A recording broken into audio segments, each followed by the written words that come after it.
Hello students, welcome to Shri Shyam Shikshan Sansthan online classes. आज students हम अपने रिंग थ्योरी के लेक्चर नंबर 18 में डिस्कशन करेंगे थर्ड बी एक्सरसाइज के कुछ मोस्ट इंपॉर्टेंट क्वेश्चंस पर। ठीक है स्टूडेंट्स, जो BSc second year, BSc third year और इंटीग्रेटेड सेकेंड ईयर में लगती है हमारी है स्टूडेंट्स एक्सरसाइज थर्ड बी वल्ले सिद्धांत की। तो जो क्वेश्चन है स्टूडेंट्स वल्ले सिद्धांत के थर्ड बी में क्वेश्चन नंबर फर्स्ट है स्टूडेंट्स, निम्न की परिभाषाएं एक एक उदाहरण दीजिए। तो फर्स्ट में जो डेफिनेशन है स्टूडेंट्स, क्वेश्चन नंबर फर्स्ट में डेफिनेशन है प्राइम आइडियल की है, मुख्य गुणजावली की है और अभाज्य गुणजावली। तीन गुणजावली हैं स्टूडेंट्स। प्रिंसिपल आइडियल है स्टूडेंट्स, प्रिंसिपल आइडियल की है। डेफिनेशन मैंने आपको बता दी। एग्जाम्पल इसका कोई भी ले सकते हो आप। 2Z दो जड़ है, रिंग जड़ होता है और 2Z जो है वो क्या है स्टूडेंट, दो द्वारा जनरेट है, वो प्रिंसिपल आइडियल है। डेफिनेशन आपको पता है, जो स्वयं के किसी एक एलिमेंट द्वारा जनित हो वो क्या कहलाती है, मुख्य गुणजावली कहलाती है। नंबर 2 है स्टूडेंट्स प्राइम आइडियल, अभाज्य गुणजावली। बहुत अच्छी तरह एक्सप्लेन भी किए है, एग्जाम्पल भी बताया है। प्राइम आइडियल, प्राइम आइडियल क्या होता है स्टूडेंट्स, मतलब प्राइम आइडियल की डेफिनेशन ये होती है कि A B belongs to I, A belongs to I या बी बिलोंग्स। इसका एग्जांपल देखा था हमने 5Z।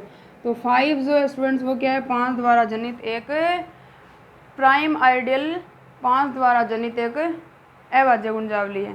ठीक है स्टूडेंट्स, जो क्या होती है, मुख्य गुणजावली होती है।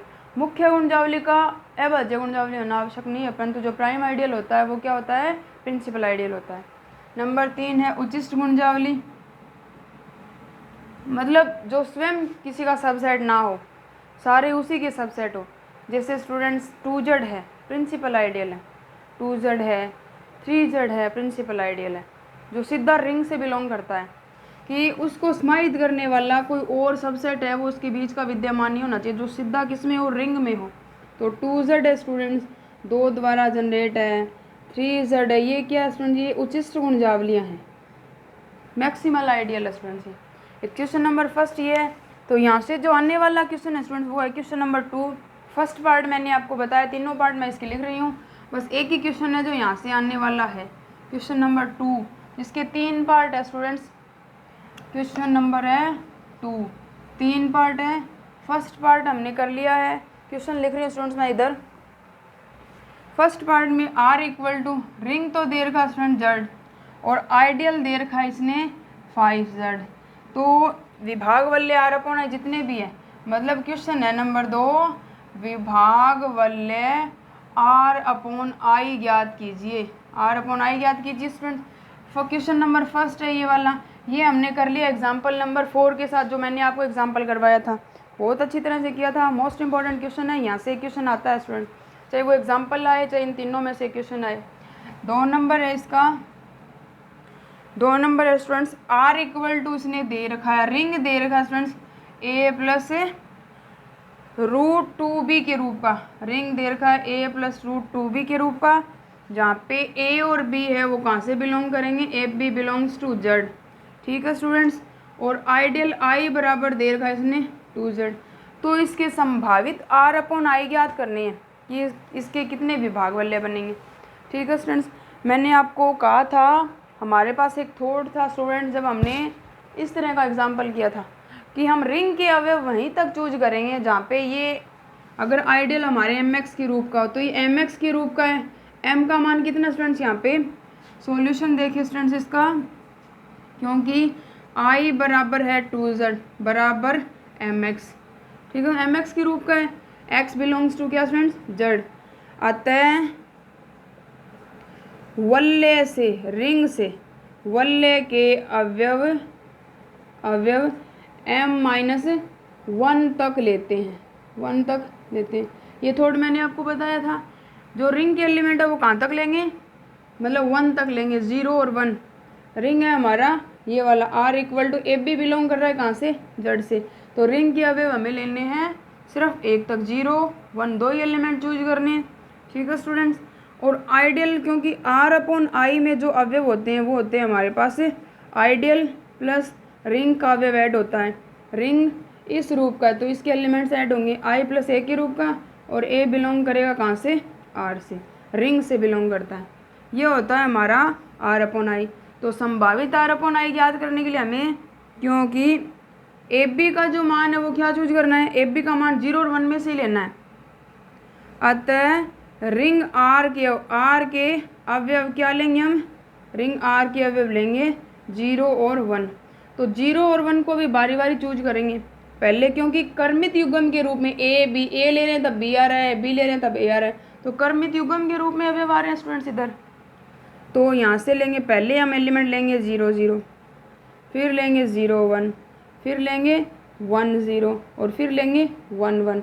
तो 4 प्रकार के एलिमेंट हमें लेने पड़ेंगे। यहाँ से लेना 0 1 तक ये, ए का मान 0, बी का मान 0, ए का मान 0, बी का मान 1, ए का मान 1, बी का मान 0, ए का मान 1, बी का मान 1। तो 4 कर्मित युग्म हम ले सकते हैं यहाँ से। ठीक है स्टूडेंट्स, तो इसलिए संभावित r अपॉन आई कितने बनेंगे स्टूडेंट्स, इसके संभावित r अपॉन आई 1 2 3 4 प्रकार से एलिमेंट ले रहे हैं, तो कितने बनेंगे, r अपॉन आई 4 बनेंगे। जो कौन कौन से बनेंगे स्टूडेंट देखेंगे। अब रिंग है हमारे पास क्या, आइडियल है 2z, इसको हम लिख सकते हैं 2 द्वारा जनरेट है स्टूडेंट, 2 द्वारा जनरेट। पहला एलिमेंट हम चूज करेंगे, पहला ले रहे हैं 0 0। तो यहाँ से रिंग आर का अवयव होगा हमारे पास, आर का ए का मान 0 है, बी का मान भी 0 है, तो यहाँ से तो रिंग का अवयव यहाँ से आ जाएगा, क्या आएगा स्टूडेंट्स रिंग का अवयव, r इक्वल टू 0 प्लस √2 0, मतलब पहला एलिमेंट आएगा 0। दूसरा एलिमेंट आएगा हमारे पास r का, जब हम 0 और 1 चूज कर रहे हैं, तो r का जो एलिमेंट है a प्लस ए का मान 0 0 प्लस √2, b का मान है 1, तो यहाँ से आ जाएगा हमारे पास √2। नंबर 3 1 0, तो r इक्वल टू जो एलिमेंट आएंगे वो क्या आएगा, पहला आएगा 1 प्लस √2 इंटू बी का मान है 0, तो यहाँ से आ जाएगी, ये 0 हो गया, इधर से आ गया 1। नंबर 4 में क्या स्टूडेंट्स 1 1 चूज करना है, तो रिंग के जो अवयव आएगा वो क्या आएगा 1 ही, तो ए का मान है प्लस √2 इंटू 1, तो यहाँ से आ गया 1 प्लस √2। ये रिंग के एलिमेंट आ गए स्टूडेंट्स। ये एलिमेंट किस में ऐड करने हैं, आइडियल में ऐड करने हैं। तो संभावित r अपॉन आई क्या बनेगा, r अपॉन आई में अभी देखा है अवयव होते हैं i प्लस ए के रूप के, आइडियल हमारा क्या है, आइडियल हमारा √2 है या ये वाला है, और a बिलोंग करता है कहाँ से, r से। तो आइडियल में रिंग के एलिमेंट जोड़ते जाने हैं, तो r अपॉन आई बराबर हमारे हो जाएंगे, पहला 2 में ऐड करना है 0, तो 2 ही रहेगा, पहला एलिमेंट 0 ऐड करेंगे रिंग का।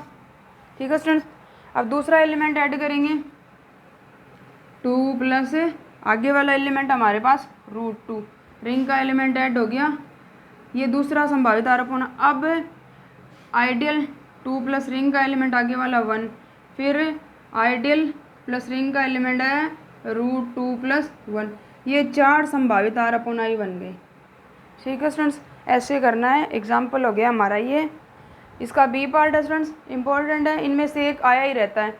अब क्या करना है स्टूडेंट्स, इसका सेकंड करना है या इसका थर्ड पार्ट करना स्टूडेंट्स। सिमिलर इसी के अकॉर्डिंग ये थर्ड में दे रखा है r इक्वल टू, इसने दिया है a प्लस आइटा बी, जहाँ पे ए बी बिलोंग्स टू क्या है, z है, और आइडियल i इक्वल टू इसने दे रखा है 2z, जो 2 द्वारा जनित है। सिमिलर इसी के अकॉर्डिंग है स्टूडेंट्स। पहले हमें r के एलिमेंट चूज करने पड़ेंगे, r के अवयव कहाँ तक लेंगे, r के अवयव कितना लेना स्टूडेंट, 2 है, तो 2 - 1 मतलब वो 0 और 1 तक लेंगे, 0 1 लेंगे स्टूडेंट 0 1, और कर्मित युग्म के रूप में है, तो कर्मित युग्म के रूप में एलिमेंट हमें चूज करने हैं, तो दिस सिंपल अवयव बनेंगे, पहले 0 0 ले लेंगे स्टूडेंट्स, फिर 1 0, फिर 0 1, और फिर लास्ट में आ जाएगा 1 1, वही एलिमेंट चूज करना है। तो पहला r का अवयव बनेगा 0 0 के लिए, 0 0 के लिए क्या है, a plus iota b, a का मान 0, b का मान 0, तो यह आएगा 0। दूसरा बनेगा हमारा मान है 1 0, a का मान 1, b का मान 0, तो a प्लस आइटा बी में वैल्यू पुट करें तो इसका मान आएगा हमारे पास 1। ठीक है स्टूडेंट्स, 0 1 या 1 0 एक ही बात है स्टूडेंट्स। थर्ड है, थर्ड में ऐड करेंगे हमें 0 1, ए का मान कितना है 0, बी का मान है 1, तो ये आ जाएगा 0 प्लस आयटा इंटू 1, ये मान आ गया हमारे पास आयटा। नंबर 4 1 1 है, 1 1, इसके लिए एलिमेंट ए प्लस आयटा बी, ए का मान भी 1, तो 1 प्लस आयटा इंटू 1, तो यहाँ से 1 प्लस आयटा आ गया स्टूडेंट्स। ये वाला मान इसमें ऐड करना है, संभावित आर अपॉन आई देखने कितने बनेंगे, तो 4 ही, क्योंकि क्या स्टूडेंट्स रिंग के एलिमेंट कितने आए हमारे पास, यहाँ से रिंग के अवयव आए हैं स्टूडेंट्स, यहाँ से हमारे पास 4, तो 4 संभावित आर अपॉन आई बनेंगे। तो यहाँ से आर अपॉन आई ऐड करना है स्टूडेंट्स, आई में रिंग के अवयव ऐड करते जाने, और रिंग के एलिमेंट है हमारे पास ये 4 ही एलिमेंट ऐड करने हैं। तो यहाँ से आ जाएगा R upon I equal to I है क्या स्टूडेंट्स 2, प्लस पहले ऐड करेंगे 0, तो यही रहेगा 2, दूसरा एलिमेंट ऐड करेंगे क्या स्टूडेंट्स 1 है, तो ये आ गया। तीसरा एलिमेंट ऐड करेंगे कितना है स्टूडेंट, तीसरा एलिमेंट आयटा, तो ये आ जाएगा प्लस का आयटा। चौथा एलिमेंट ऐड करेंगे इसमें, ये है 1 प्लस आयटा, 1 प्लस आयटा, तो ये बन गया हमारे संभावित 4 आर अपॉन आई। ठीक है स्टूडेंट्स, ये था एग्जाम्पल नंबर 2 है स्टूडेंट्स। इसके 3 पार्ट है, फर्स्ट पार्ट हमने कर लिया था, 2 मोस्ट इंपॉर्टेंट पार्ट है स्टूडेंट्स ये वाले। अब है इसका लास्ट एक क्वेश्चन हो रहा है स्टूडेंट्स, आपको डेफिनेशन आती है तो वो क्वेश्चन भी आता है। इसने कहा है कि जड़ की निम्न गुणजावलियों के लिए उच्चिष्ट गुणजावली याद कीजिए। जड़ रिंग है, उसकी कुछ आइडियल दी गई, उसकी मैक्सिमल आइडियल याद करनी है। मैक्सिमल आइडियल कौन सा होता है, उच्चिष्ट गुणजावली यदि एम होगी, यदि उसकी कोई क्या ना हो, उसका कोई उपसमुच्चय ना हो, या वो किसी का उपसमुच्चय ना हो, या अन्य गुणजावली उसकी उपसमुच्चय हो, मतलब वो किसी का सबसेट नहीं होना चाहिए, अदर आइडियल है वो उसका सबसेट होना चाहिए। ठीक है स्टूडेंट्स, तो आगे वाला जो क्वेश्चन है उसमें है जड़ की निम्न गुणजावलियों के मैक्सिमल आइडियल याद करने हैं। क्वेश्चन नंबर है स्टूडेंट्स 3, बस ये एक और है, 4 नंबर करना नहीं है। अवशेष वर्ग की डेफिनेशन है वो करनी है, पेपर में क्वेश्चन कभी आया नहीं है। तो यहाँ से है स्टेटमेंट है इसका, जड़ की निम्न गुणजावलियों के लिए क्या याद करना है, मैक्सिमल आइडियल याद कीजिए, मैक्सिमल आइडियल याद कीजिए। ठीक है स्टूडेंट्स, मैक्सिमल आइडियल याद करना है। जड़ क्या है, यहाँ पे रिंग है, तो फर्स्ट 3 पार्ट दे रखे हैं स्टूडेंट, तीनों की क्या करनी है, मैक्सिमल आइडियल याद करना है। पहला दे रखा है 4, 4 द्वारा जनित, शायद 4 ये पहला 4 है, दूसरा 6 दे रखा है, तीसरा दे रखा है 3 इंटरसेक्शन 4, ये दे रखा है। ठीक है स्टूडेंट्स, 3 इंटरसेक्शन 4 दे रखा है, या 4 इंटरसेक्शन 3। अब यहाँ से देखिए स्टूडेंट्स, सॉल्यूशन देखिए इसका, पहले लिखेंगे कोई गुणजावली या उचिष्ट गुणजावली m होगी यदि अन्य गुणजावली इसका उपसमुच्चय हो, या अन्य गुणजावली इसकी उपसमुच्चय, ये किसी का सबसेट नहीं होना चाहिए, सीधा रिंग में होना चाहिए, क्योंकि हमारे पास मैक्सिमल आइडियल की डेफिनेशन थी, m जो है उचिष्ट गुणजावली कब कहलाती है, m नॉट इक्वल टू, जो एक और आइडियल था स्टूडेंट्स इसके बीच का हमने यहाँ पे s ले रखा था। मैक्सिमल आइडियल की जो परिभाषा थी हमारे पास वो वाली है स्टूडेंट्स, मैक्सिमल आइडियल है m not equal to r, ring के बराबर नहीं होना चाहिए, m not equal to r, और i जो है m जो है वो किसका सबसेट हो, i का i सबसेट हो। m मैक्सिमल आइडियल कब कहलाए, जब वो रिंग के बराबर नहीं होना चाहिए। i है या तो m बराबर क्या हो i, या i बराबर किसके हो r के। इस कहने का मतलब है इस डेफिनेशन का कि m जो है वो किसी अन्य गुणजावली का सबसेट नहीं होना चाहिए, वो सीधा रिंग में होना चाहिए, रिंग के बराबर नहीं होना चाहिए, रिंग का सबसेट होना चाहिए। ठीक है स्टूडेंट्स, तो यहाँ पे लिखेंगे उचिष्ट गुणजावली m होगी यदि अन्य गुणजावली इसकी उपसमुच्चय हो। तो यहाँ पे पहले डेफिनेशन लिख लेते हैं तो अच्छा समझ में आ जाएगा। m उचिष्ट गुणजावली होगी यदि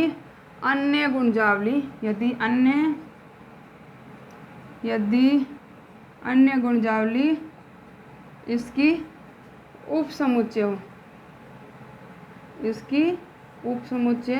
हो, ये होता है। मतलब अन्य आइडियल जो है वो इसका सबसेट नहीं होना चाहिए। उचित गुणधावली जो है किसके बराबर नहीं होता, रिंग के बराबर नहीं होता, वो सीधा रिंग का सबसेट होता है। तो यहाँ पे हमें 4 का मैक्सिमल आइडियल याद करना है स्टूडेंट्स। 4 का मैक्सिमल आइडियल वो क्या होगा, 4 जो है वो किसका सबसेट होगा, 2 का होगा, और 2 है वो किस में होगा, सीधा जड़ में होगा। जड़ की याद करनी है तो ये जड़ रिंग का होगा। ये एक कंडीशन m है, 4 है, वो किसका सबसेट होगा, 2 का। तो 2 जो है तो यहाँ से ये लिख सकते हैं स्टूडेंट्स, 4 है वो सबसेट है, क्योंकि 2 में एलिमेंट होते हैं 0 2 प्लस माइनस 2 प्लस माइनस 4, ये वाले एलिमेंट होते हैं। तो इसका मतलब क्या है कि 4 जो है वो किसका सबसेट है, रिंग का सेट है। 2 का है और 2 सीधा रिंग में, तो इसकी मैक्सिमल आइडियल हो जाएगी m, तो m बराबर आ जाएगा 2। ठीक है स्टूडेंट्स। सेकंड है यहाँ पे हमारे पास है 6 है स्टूडेंट, 6 है वो किस में होता है, रिंग में तो होता ही होता है, परंतु ये इससे पहले किसका सबसेट होता है, ये 3 का सबसेट होता है, और 3 है वो किसका है, रिंग का। इसलिए यहाँ पे मैक्सिमल आइडियल हो गया हमारे पास 3। और 3 नंबर पे स्टूडेंट्स हमारे पास इंटरसेक्शन है 3 इंटरसेक्शन 4। 3 में एलिमेंट होते हैं 0 plus minus 3 plus minus 3 plus minus 6 plus minus, ये वाले एलिमेंट होते हैं।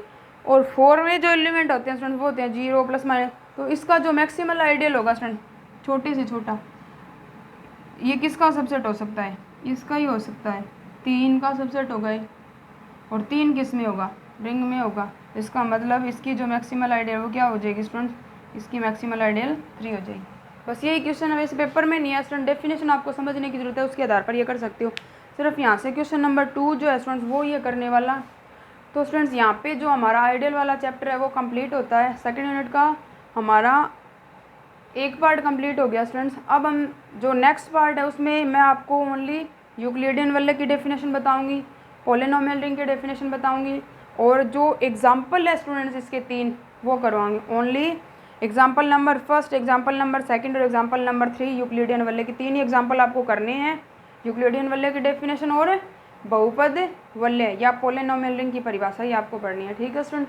जो हम रिंग थ्योरी का अपना एक लेक्चर और बनेगा उसमें हम डिस्कशन करेंगे उसके बारे में। यहाँ तक हमारी या उस आगे वाले लेक्चर के साथ ही हमारी यूनिट कंप्लीट हो जाएगी। ठीक है स्टूडेंट्स, थैंक यू।